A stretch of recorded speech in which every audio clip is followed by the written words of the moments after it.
ಹೋಗ್ತಾಳೆ, ಬೆಚ್ಚಿಲ್ಲ ಅಂದ್ರೆ ಇರ್ತಾಳೆ.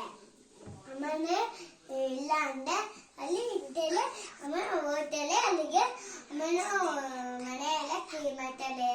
ಅದೇನೋ ಇದು ಮಾಡ್ತಾಳೆ. ಅವಾಗ ಬಂತು ಅಂತ ಹೇಳ್ತಾಳೆ. ಅವಾಗ ಹೋಗ್ತಾಳೆ, ನಾನಿಲ್ಲ, ನಾನು ಇಲ್ಲಿ ಎಲ್ಲಿಗೋ ಹೋಗ್ಬಿಡ್ತೀನಿ ಅಂತ ಹೇಳ್ತಾಳೆ. ಅವಾಗ ಇಲ್ಲ, ಬೆಚ್ಚ ಮಾಡಕ್ ಹೋಗ್ತೀನಿ ಅಂದಿಲು. ಅವಾಗ ಇಲ್ಲೇ ಕುತ್ಕೋ ಅಂತ ಹೇಳಿದೀನಿ. ಅವಾಗ ಹೋಗಿ ಆಟಕ್ಕೆ ಹೋಗಿ. ಅವಾಗ ನಾನು ಕಕ್ಕ ಬನ್ನಿ ಇಲ್ಲೇ ಕೂತಿದ್ದೀನಿ. ಇವಾಗ